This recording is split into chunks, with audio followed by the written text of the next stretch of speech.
Hello,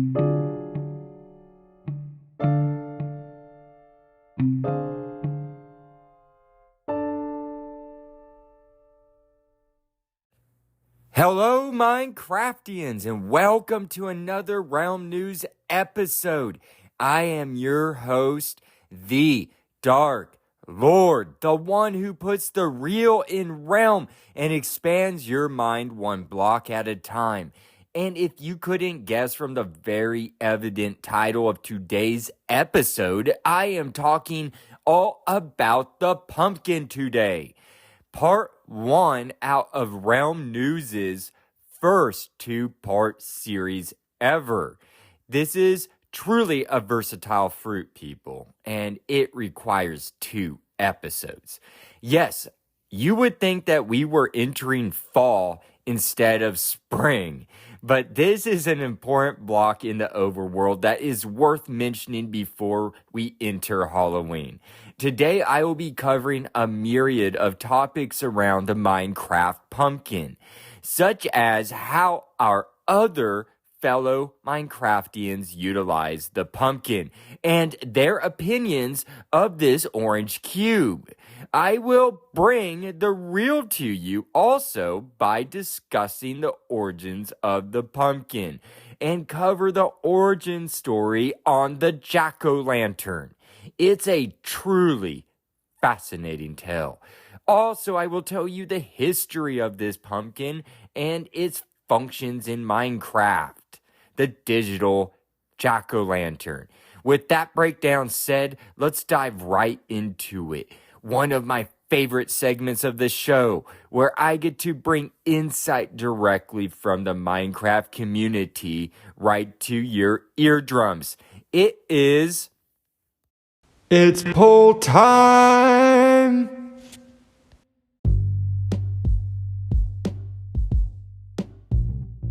That's correct, everyone. It is poll time.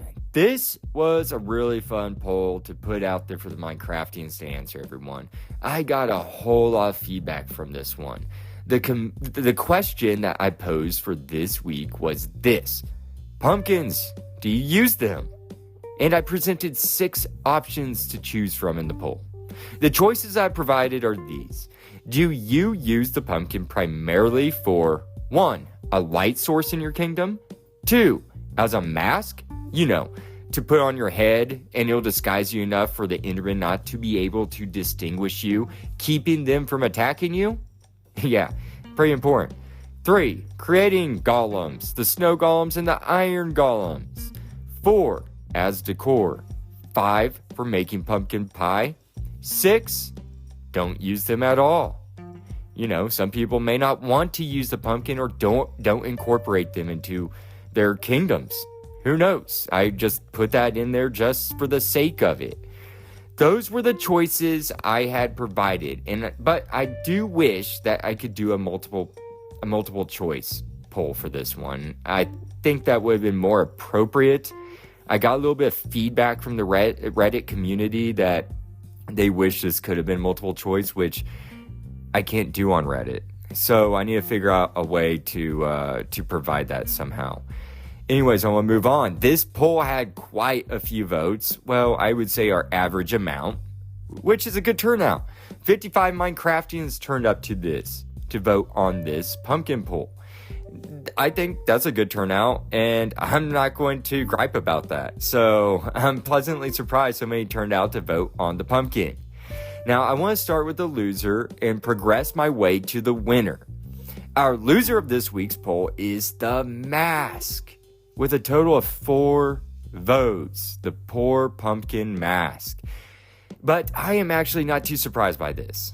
And I say this because I believe that the pumpkin mask is either forgotten by the player, or perhaps people are not aware that you can wear a carved pumpkin on your head. I mean, it took me months before I realized that you could place that over your head and be protected from Enderman attacks. Also, people to this day, I still forget to take it with me when I go into the Nether. So, if you did not realize that you can wear the pumpkin on your head to protect yourself from Enderman, I am here to say you can. I can testify. I am one of those people that forget, and I've been killed. It's easy to do. I accidentally leave it in my chest before I enter the portal. I usually have a chest right outside every portal, and I've done that a couple times. And I advise you to always carry it with you before. And carve a pumpkin first. Like, don't carve it in the nether. Be fully prepared before you enter, okay? That's just a little advice from me. Now, moving on to second to last place is the light source with a total of 7 votes. Now, this did shock me, folks. I utilized the jack-o'-lanterns, not kidding, in every one of my cities, which is totaling up to almost 30. My whole entire empire implements pumpkins for illuminating crops to boost their growth. The light level of a jack-o'-lantern is 15. That is as bright as you can get in Minecraft. In fact, it is the equivalent to the brightness of the Minecraft sun. It's amazing for crops. That's why I put those all over my crop fields, like above. Some of them float just above and just transmit the light, beam it out, cast it upon the wheat. And I mentioned other light levels and other sources of light and their light levels back in episode 4, which was, I believe, called the Overworld Celestial Bodies. Go check that out. It was pretty interesting to listen to. Now, moving on. I want to just mention that I also use pumpkins very heavily for my headcanon in my realm. All of my quote-unquote reflection rooms, which I'm sure you remember I've spoke of those here and there in episodes, well, they are the equivalent of a chapel or a cathedral on Earth. Let's just put it that way. Each one has, and I want to go on to say, each one has at least one jack-o'-lantern as its main focal point on a wall, in the center of a wall in one of these cathedrals or chapels, wherever you want to call that. And I wanted to explain that a little bit further in detail. It's usually where the pumpkin's placed, that particular wall, is usually made of an oxidized copper, and rare materials such as quartz is placed in that wall as well, just to adorn it, to signify that pumpkin, the jack-o'-lantern there in the center of that wall, is very special. I put resources towards that. And why do I do that? Well, the people of the realm of Ombre Dieu worship the jack-o'-lantern as their deity. I know, crazy, right? But that's a bit of my headcanon. And I told you all that because I stressed to you that I use a lot of jack-o'-lanterns in my world. And personally, I just want to suggest to you that you not build reflection rooms and worship the jack-o'-lantern. I'm just saying you should use it for lighting up your towns and using that for your crop production, because it's just great. While at night, your crops will still be growing. And also, they're very cheap to make. It just takes a carved pumpkin and one torch, and voila, you have a jack-o'-lantern. Now, I want to move on to fourth place, which is pumpkin pie, with 8 votes, beating the light source by just a measly 1 vote. But it beat the light source, which is crazy. And this overworld delicacy, I guess it's just not as popular as I thought it would be. I understand it. Because personally, I've never made a pumpkin pie. But my girlfriend, Gaia Divine, as she goes by in this game, she's made many pumpkin pies for my kingdom. And she has actually decreed the pumpkin pie to be Ombre Dieu's national dish, which is very fitting for a group of people that worship jack-o'-lanterns. And now, let's delve into pumpkin pie a little bit later in the episode. I don't want to get into that right now, okay, folks? Now, coming to third place are the Minecraftians who don't use them at all. And I have no clue why people would not use the pumpkin. They are in many different biomes and are a superior light source, as I have said so many times. But if I were to guess, which I am, I believe people do not use them because it probably does not match their decor or motif of their build, or the motif of their entire empire. I mean, I have a very particular building style in my empire. In fact, I have a building code book that I wrote down in a Minecraft book that's in the Lighthouse Library. Yes, there's certain ways to construct if you want to build a new town in my realm when you enter. So you have to abide by that. So it's completely understandable if that's the case for other people. Maybe they just don't want that bright orange and toothy, grin, evil-looking face cast everywhere, I mean, it could be a bit obtrusive to the eye, honestly. And it's hard to wed or match that orange and that Halloween style with many builds, honestly. And that's probably why I incorporate it solely in my reflection rooms and designate the jack-o'-lantern to my crop production areas. You won't really I use lanterns. I love that aesthetic look. For my villages and towns, I don't particularly like having jack-o'-lanterns in there. I think they're ugly. Now, moving on to second place, I want to talk about the golems, meaning the iron and snow golems. They came in with 12 votes. I could have seen this as first place. Iron golems are one of the best active town defenses against pillager attacks.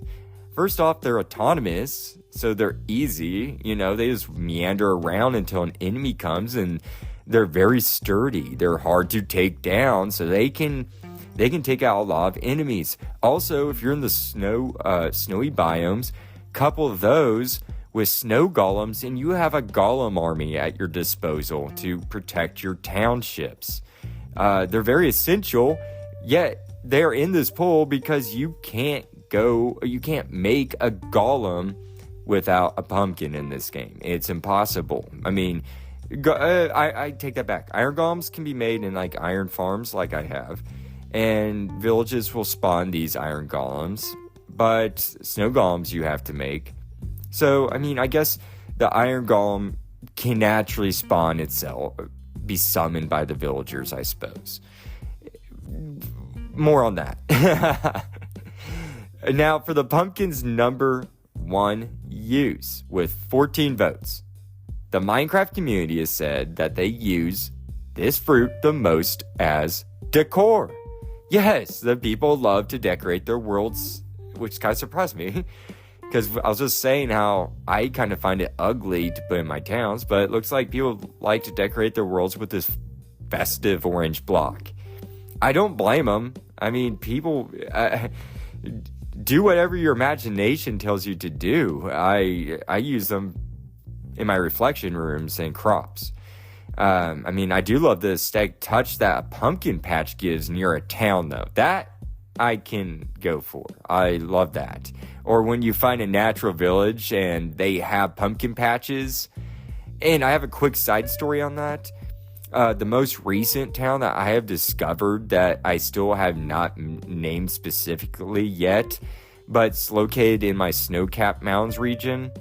The villagers there in this random town that I just discovered have 2 pumpkin patches that stand out amidst the snowy ground, and I think it just makes the landscape picturesque. I love it. It's always a pleasant surprise when you have been on a long trek on the overworld and you come across a pumpkin patch no matter where you're at. It's almost like a 4-leaf clover, Yeah, you feel kind of lucky finding them. Honestly, I think it's just because it endows the essence of fall, and who doesn't love the essence of fall? I mean, come on. Now, I would like to present some feedback provided by the Minecraft community on what they think about pumpkins. Yes, I received a lot of comments from on this poll, and I want to start with a person that goes by LMNOBA Outs. Sorry, some of these names are a little bit difficult.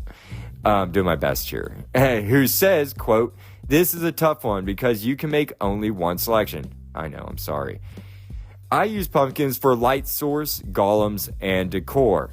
End quote. I apologize that you couldn't choose multiple answers. I will look into somehow doing something different. But I must say that those are fantastic uses of your pumpkins. You have chosen, as mentioned earlier, one of the brightest light sources provided in the game, and you are also using these to boost up your realm's defenses with snow and iron golems, and to enhance the design of your builds. I personally, I have never created an iron golem with iron blocks. I never have. I've been thinking a lot about it because I have an iron farm, so why not? I mean, I have plenty of iron. Maybe I'll start to build up defenses around my towns. In fact, it would probably be smart. Now, I built several snow golems. I think I mentioned that in other episodes. But I built snow golems pretty much just for the purpose of testing them out. Because I built them in a warm biome, and they died pretty fast. I didn't know that heat there was a thing. Honestly, I didn't know that was a thing. I thought they could be built anywhere. But I have never wanted to spend that much iron on creating the iron golem quite yet. Because, like I said, in other episodes I've said that I have a huge railroad system. So I put a lot of that iron there, but I do kind of want to build up a defense in some of the places I get attacked a lot. They're hefty creatures that can sustain a lot of damage. So, I mean, it's just kind of smart. And they can devastate almost any foe. The iron golem, you can barely take those down. So I need to create an iron golem army. Now, moving on to E. Ming eye roll. They state, decor, plenty of them. Markets, farmhouses, harbors, etc. And I just want to say, you are one of the few winners of this poll. Well, the majority, but yes, you're one of the winners of this poll. And decor is a great use of this item. However, I have never thought about incorporating them into my harbors. I find to be a brilliant idea, and I will probably start to do that. I don't know why I haven't thought about that, because I have so many jack-o'-lanterns. I'll probably be doing that in my future coastal town builds. That's just a brilliant idea, because I do have I do something similar to that right now, but I use magma blocks, and what I do outside my harbors, right at the gates, I go up, I don't know, maybe 20 blocks in the air using granite, and I place a magma block up there, so it's almost like a little mini lighthouse, I suppose, is the best description of that. And those are on all my docks and harbors. But the magma block does not emit as much light as the jack-o'-lantern. So I will be doing that from now on. So thank you, E. Ming eye roll. Moving on to the last chosen comment. Computer Guy 1014. Quote, golems. Also, I have a massive auto farm, so I use pumpkins to trade with villagers for emeralds on my 10k day survival world. End quote. First off, my hat off to you. 10,000 days, 10K is what I said here. So 10,000 days in a survival world is an incredible accomplishment. I assume, though, that is 10,000 Minecraft days, because I did the math in human days. That equals 27 years, which predates Minecraft, the creation of Minecraft. Nevertheless, 10,000 Minecraft days is still no feat. And I love that you use pumpkins to trade for emeralds. That's a pretty cheap way to get emeralds. It's 6 pumpkins for 1 emerald. I have not actually ever done that, but I feel inspired to do that now. I don't do a good job trading. My brother, he trades a lot. He always gives me flack about not trading enough. I've done a little. I think I have 40 emeralds in my storage chest, and I don't know why I even have those. But thank you so much, Computer Guy 1014, for all that input. And thanks to everyone for participating in this poll and sending me all those comments. I love the participation. And go participate in my Discord, people. Join it so we can all talk about this stuff at the Realm News Discord. Now, folks, with that said, I would like to take you to what I call the quote-unquote reel of the show, where I always bring world history, science, art, or something of that nature into it. Let's go.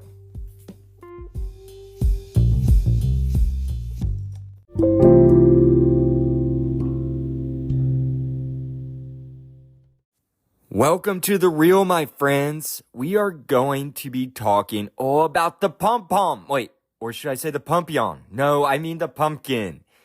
Perhaps all this pumpkin research has crisscrossed some neurons.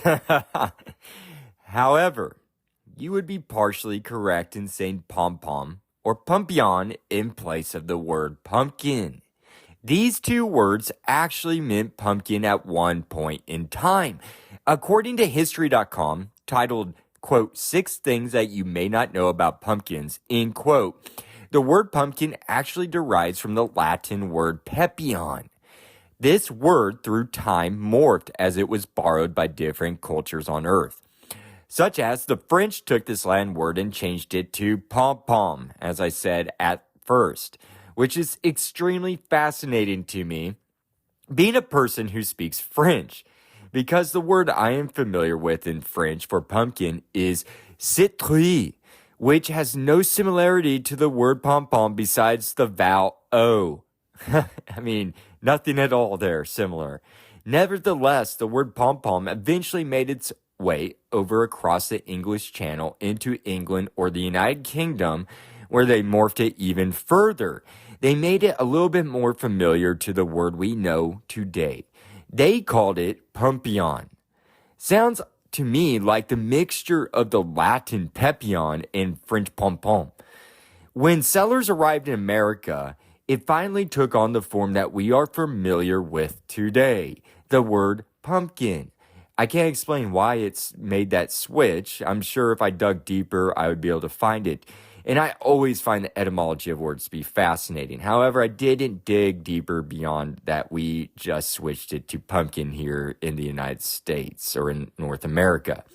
Now, moving on to the origins of the pumpkin. The pumpkin originated from the Americas. This was fascinating to me. I had no clue of this, specifically in Central America and Mexico. But this crop is no longer confined to these areas of the planet anymore. In fact, the pumpkin can be found growing on every continent besides Antarctica. I think it would be pretty difficult to grow a patch of these in a glacial ice field at sub-zero temperatures. I don't foresee that ever happening. Now, moving on, I want to tell you that the pumpkin has played a crucial role in the Americas. Way before European settlers arrived here and stole the land, the indigenous people of the Americas were cultivating this nutritious crop for thousands of years. In fact, they incorporated the pumpkin in their planting technique that was dubbed Three Sisters. The name is very fitting, or at least I think so, because the Three Sisters were actually 3 crops that they grew symbiotically together. According to another article provided by History.com, written by Dave Roos, titled 7 Foods Developed by Native Americans, the 3 crops or 3 sisters consisted of corn, beans, and squash, which a squash is a fruit, and also the pumpkin is part of this family, which I never knew before until I did the research to this, along with watermelon, cantaloupe, and other melons. The fascinating aspect of the Three Sisters crop system is that it was extremely efficient. Allow me to explain. The corn would act as a pole in which the beans would climb in order to receive sunlight for photosynthetic purposes. That's how plants get their energy, right? Simple biology. Now, in return, the beans, in doing this act, would essentially act as a support mechanism for the corn, allowing the cornstalk to withstand the wind and harsh conditions that Mother Nature can create. A couple other very interesting and fascinating facts with the corn and bean relationship is this. The beans also deliver a vital nitrogen into the soil, allowing the corn to thrive. Also, the addition of the beans make this complete diet for the natives. Corn alone is not healthy enough of a food source to sustain the human body. nor are beans on their own. But, if you add the two together, well, you have a complete meal that will have all the vitamins and nutrients that a human body needs. I'll read a direct quote from this article. Quote, maize alone is not perfect food.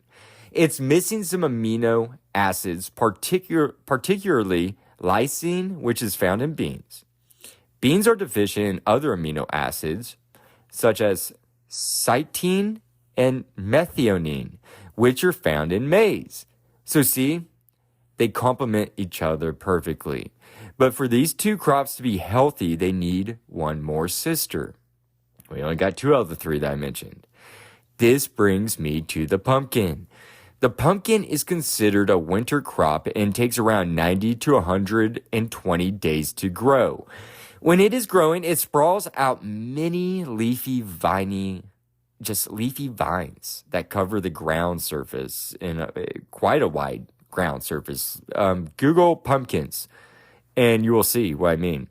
Now, these vines and leaves actually kill off potential weeds from growing around the base of the corn and the bean stalks. And from what I assume it's just from naturally blocking out the light. It's literally smothering the weeds to death, suffocating them from photosynthesis. They can't grow. So that leaves more nutrients and more sunlight for the crops that you want to eat. So yes, the pumpkin's is a very essential sister amongst these three sisters. Also, these vines and leaves help with retaining moisture in the soil, which also aids the corn and beans' health. And those are the three sisters.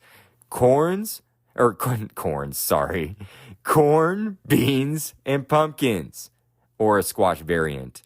Indigenous people weren't just using pumpkins. They were using, I believe, gourds and other types of squash. So, but they did use pumpkins. That's why I used this here in this episode and this source. Pumpkins were great for killing these weeds. I personally found that to be an ingenious crop production technique created by the native people of the Americas. Just intrigued me very much. Now, I would like to move on to where the tradition of carving pumpkins into jack-o'-lanterns came from. Now, I cannot speak for the rest of the world about pumpkin carving, but I can say that the jack-o'-lantern in the United States of America is ingrained in our culture and society. Every American recognizes the jack-o'-lantern and it being synonymous with Halloween. If they say they don't, then they're lying to you. I tried to remember when I lived in France if we carved pumpkins over there for Halloween. And I honestly do not recall. That was a long time ago. I was 18. I'm 36 now. I just don't recall. However, I have to say, the jack-o'-lantern, as it turns out, is not an American tradition at all. And me living in France would have actually been closer to where it came from. This was news to me. I always thought the jack-o'-lantern we started that. I thought we were the ones that started carving those wicked faces into pumpkins or made that a thing, cutting them out of edible food. So, news to me. But perhaps some of you listeners out there already knew that. I was just ignorant to it. My brother knew it, so I know others. It's out there. People know. But I found another amazing article by our friends at history.com titled, How Jack-o'-lanterns Originated in Irish Myth. The title itself gives away exactly where jack-o'-lanterns derived from. Over in Europe, over in Ireland. Yes, they came from there. Where the tradition to carve scary faces into edibles originated. However, the Irish did not carve these ghoulish busts out of pumpkins, though. They actually would use turnips and potatoes to carve these faces, which I would have never thought of. And they would haul them out and put an illumination inside, such as a candle, and make them glow, just like our pumpkins or jack-o'-lanterns. This, for some reason, caught me off guard. I just never would have thought about it. Again, I just thought it was an American tradition. But before researching anything about this, I educated myself a little bit.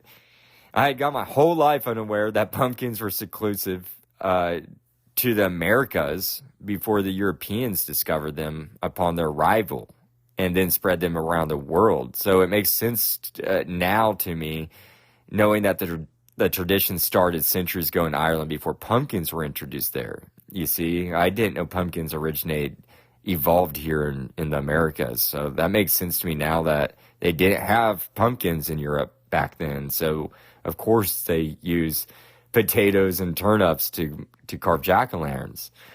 I find that just to be fascinating. I don't know if anybody else does, but I thought that was really neat. Because I had just assumed that the jack-o'-lantern had always been formed from a pumpkin. But this led me to pose another question to myself. Where did the name jack-o'-lantern come from? Yeah, where did the name come from? It was a question that I had never pondered before. So I had to dig deeper into the article. And it turns out that the name Jack in jack-o'-lantern comes from an Irish folklore, a story about a trickster named Stingy Jack. The story of Stingy Jack is truly a captivating tale.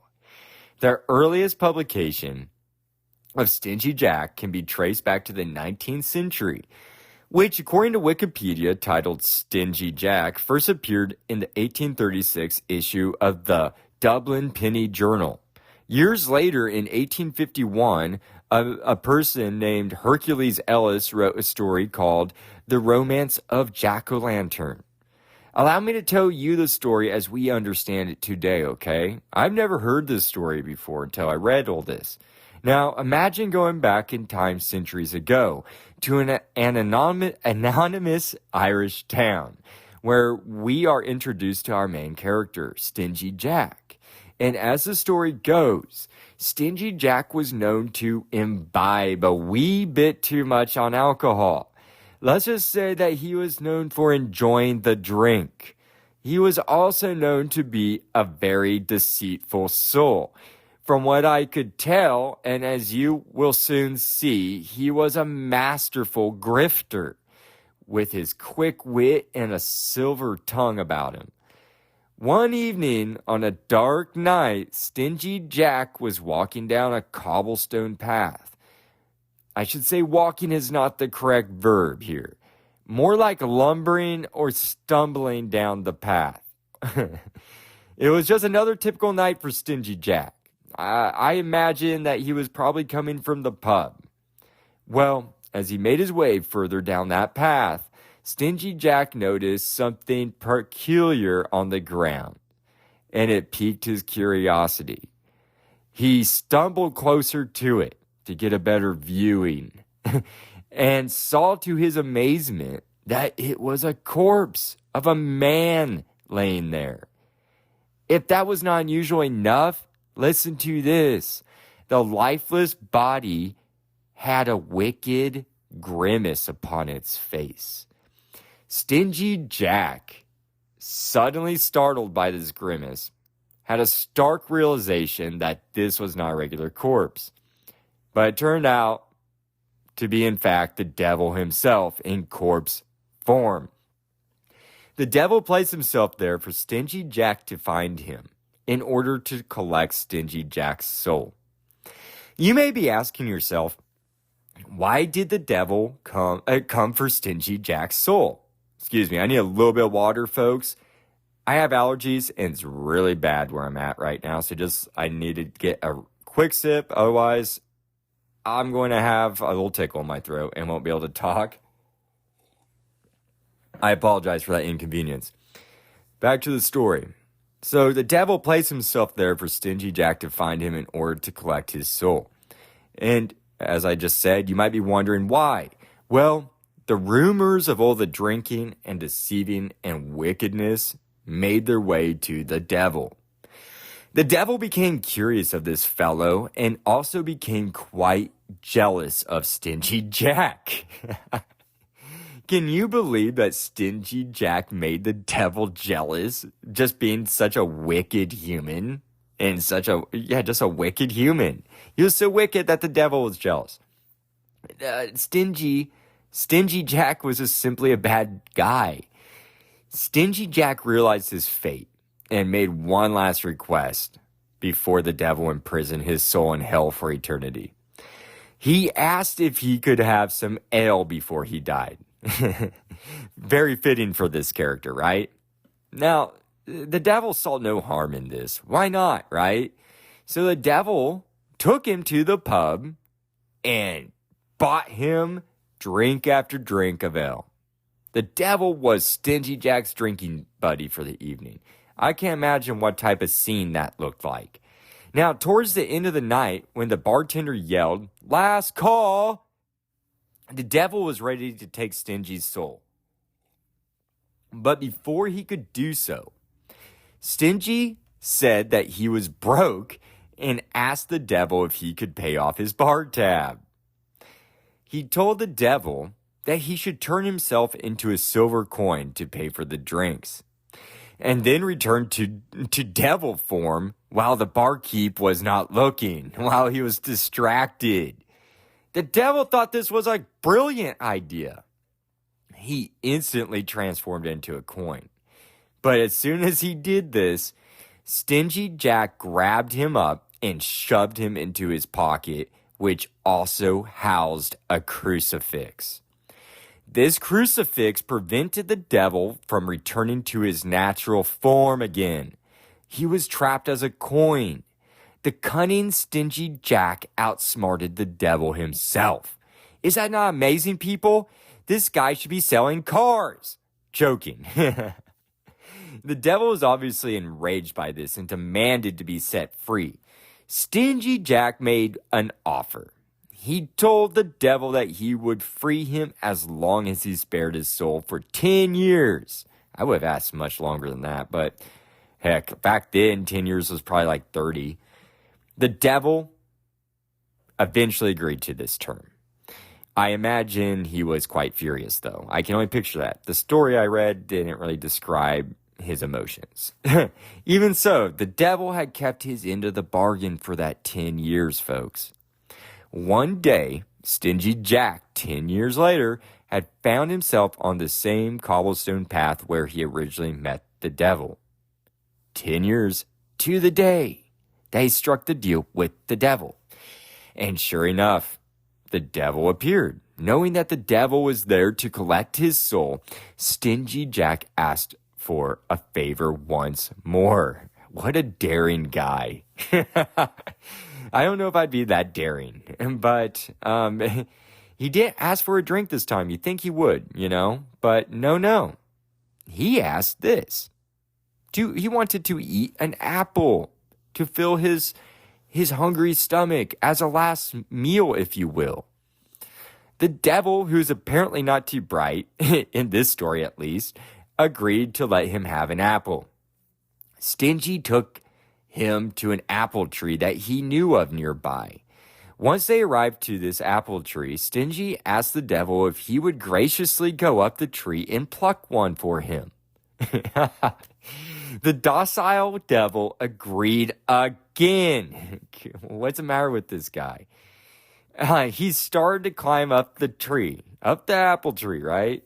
And as soon as he got up far enough for Stingy Jack to be happy, Stingy Jack took out his knife and quickly carved a crucifix into the trunk of the tree.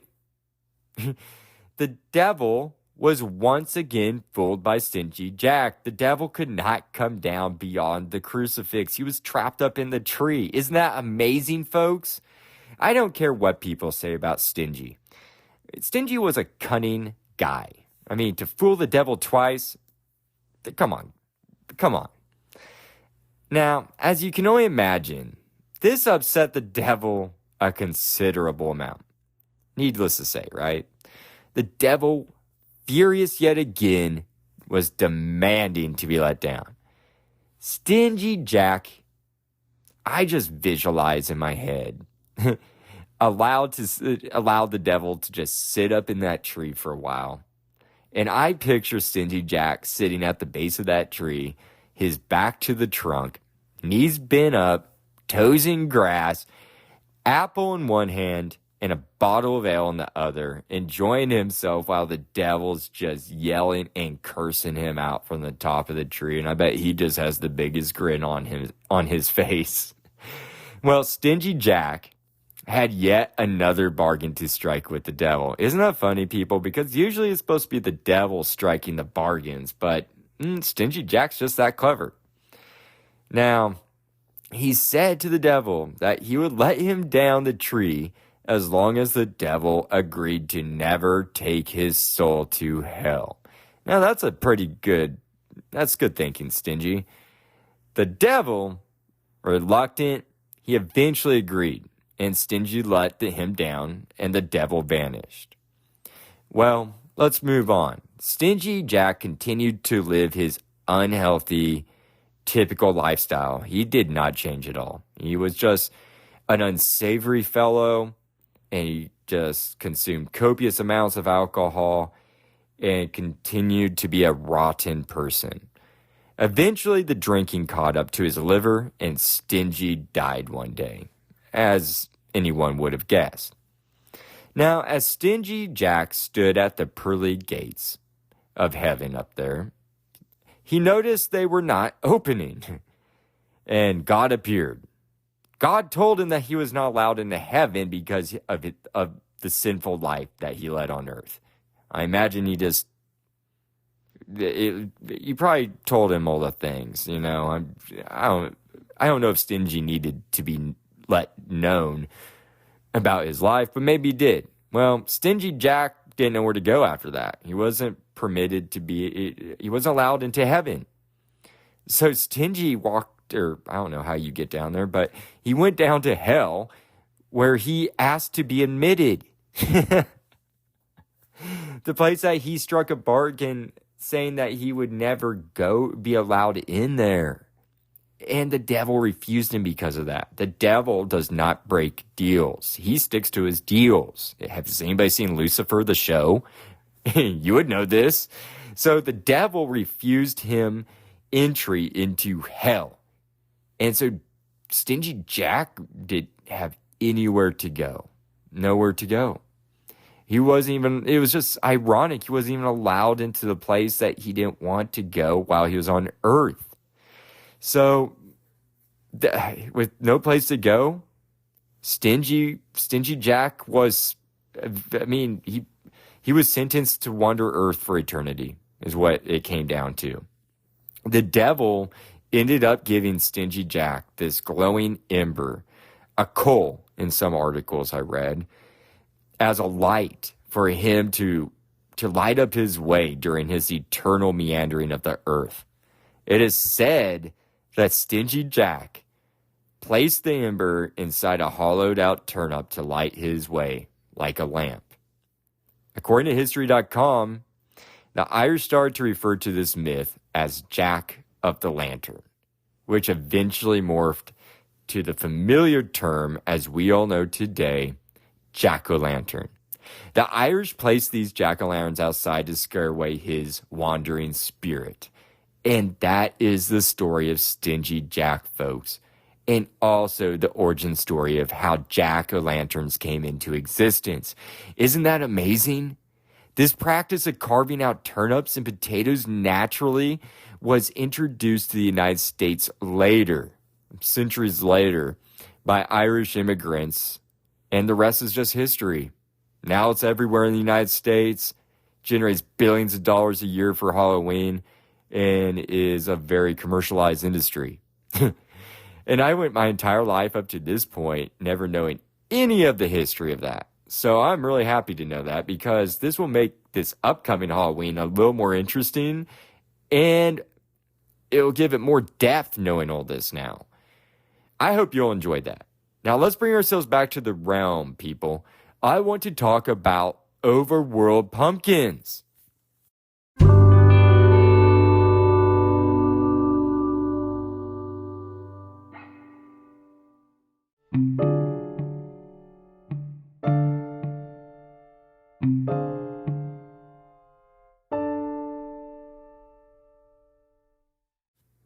Welcome back to the realm, my friends, and to Silhouette City's pumpkin patch. The biggest pumpkin patch in my kingdom, and it's really not that big. And there's just a mere 20 pumpkins here. I have only been utilizing pumpkins for nearly a year and a half now, but I am sure many of you listeners out there have been harvesting pumpkins for over a decade. In fact, according to Minecraft.wiki, pumpkins were added in the Java edition Alpha V 1.2.0, also known as the Halloween update, on October 30th, 2010, the day before Halloween. Perfect timing, right? And they also added the Nether to this update. I can only imagine how exciting of a time this was for people playing Minecraft. This was before I got on board by about 3 years.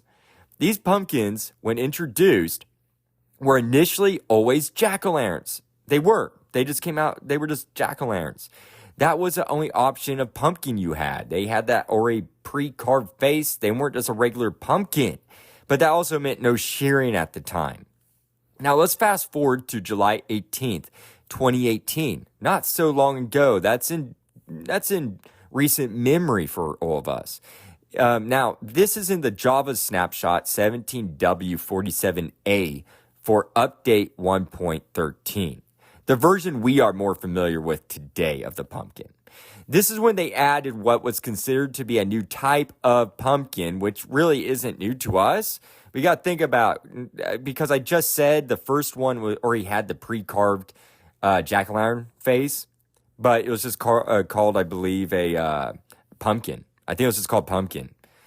Which, when they added this in the 1.13, as I just said, they did consider this a new type pumpkin because technically in the game it was.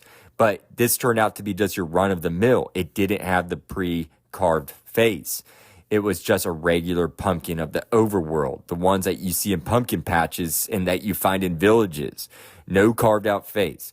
But the original pumpkin that I had said not too long ago, that one they named finally carved pumpkin to distinguish the two. So now we had pumpkin and carved pumpkin, which needs a shear now, as you probably all know. If you don't, to carve a pumpkin, you have to have shears. And you just click that on the pumpkin itself after you set it down on something in the overworld or anywhere. You just set down and then you shear it, and it'll make the pumpkin face, and it'll pop out 4 pumpkin seeds, which still continues to this day, which was implemented in 2018. Now that we know a bit of the pumpkin's history in the game, I would like to move on to where you can find them in the overworld, their natural generation. The pumpkin is a hardy fruit that can be found in most biomes around the overworld. However, the pumpkin, as it turns out, is much rarer to find than, well, not much, but it's rarer to find than diamond ore. But I want you news reporters out there, realm news reporters out there, to fact check me on this and write to me, please, and let me know if this is actually true, because I don't believe these numbers that I'm about to read to you. According to Minecraft.wiki, you are more likely to find a diamond than a pumpkin patch. They say that the pumpkin patch has a 1 in 32 chance of spawning, which that doesn't, I just don't believe the numbers. I need one of you Minecraftians out there to reach out to me and let me know exactly if that's true.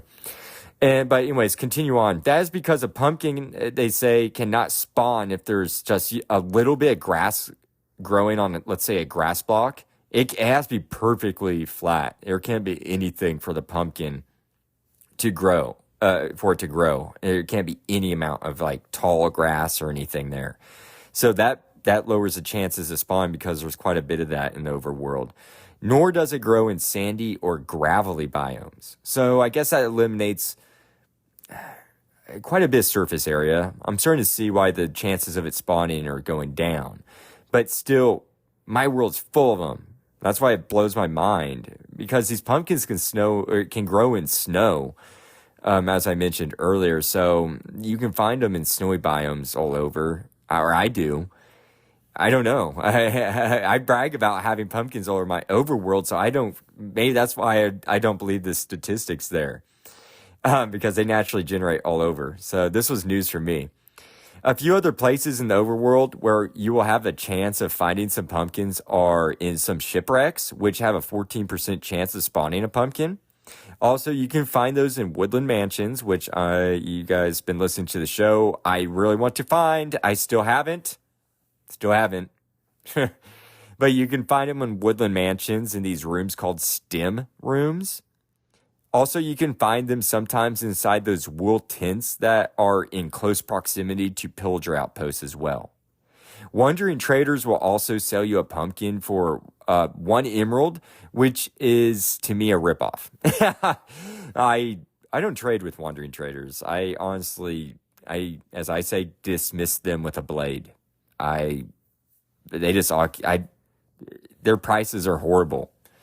And they can also be found in villages, as I've said, as I told you about my Midgard village with them. And you'll find them in villages sometimes like hay bales, but I guess the technical term is called piles in the game, like kind of stacked on top of each other. Yeah. So I thought that was interesting, piles for the pumpkins. And you'll find those in villages, as I just said. And the taiga and snow biome pumpkin patches are just for bedrock people. You won't find that in the Java edition. And as I said, I can testify to this because I found naturally spawned village out in my realm snowy biome. And they just fit so perfectly in with the snow. I love it. Now, once you find a pumpkin, you will probably want to know what you can do with it. Now, let me, the Dark Lord, tell you a few uses for the pumpkin. It is very useful. It's a very useful fruit, as I said earlier in the show. For example, you can eat it by making it into a pumpkin pie. Maybe you guys out there like to bake. You can make some pumpkin pie. Perfect, right? And also cake in this game. Now, let me tell you the recipe for pumpkin pie. A pumpkin pie is very basic and easy to make. All you need is 3 ingredients, which are 1 pumpkin, and the best way to break a pumpkin apart in the game is by using an axe. Next, you need 1 sugar, which you can get from sugar cane, if you remember that, me telling you all about that in episode 3. And then add 1 egg. Mix all those together in the crafting grid, and voila, you have some pumpkin pie. And it doesn't even have to be Thanksgiving to chow down on this fall delight. Now, in fact, I encourage you to carry this on you all year round because I found out that the pumpkin pie is quite filling. This goodie will fill your hunger meter by an entire 4 whole meat stick bars in your hunger meter bar there. You know how there's little, it looks like turkey legs to me from a Renaissance fair up there that go down when you get hungrier and hungrier. Well, this will fill 4 of those. And it also replenishes 4.8 saturation points. Not too shabby if you ask me for a little pie. And it's cheap. And it's a great way to use up some of those chicken eggs that are a nuisance that you just accidentally pick up because they lay them constantly. Or they do. In my overworld, I always accidentally have chicken eggs, and they just take up inventory space. I smash them, I throw them in lava. I made my own dumpster. I call it the Empire Dieu trash deposit. And you can chuck the eggs into the lava and burn them. So that's how I get rid of them. I don't eat chicken, so there's no need for me to raise them. Well, I do have I have a chicken farm, semi-automatic one, which is great for my feathers, for my books that I like to make. But that's about it. Now, you can moving on from chickens, if you do not want to eat your pie, you can go ahead and compost that.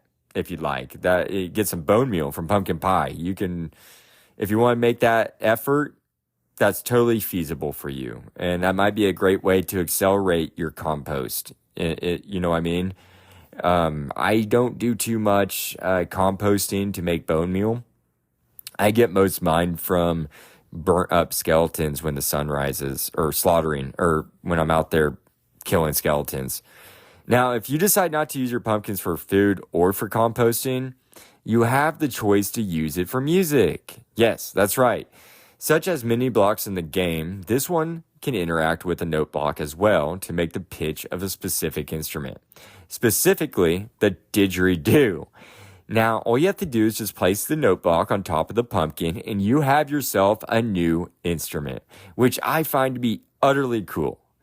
Now, I bet you are wondering when I'm going to get to the iron golems and the snow golems in this, because you can't have the golems without the pumpkin, or you can't make them yourself without a pumpkin. Well, I have a bit of news for you. You'll have to wait until next Thursday to hear all about the golems. That will be in the part 2 on pumpkins. Now, allow me to explain why I'm making a 2-part series over the pumpkin. You can blame my brother. Sorry, Sun King.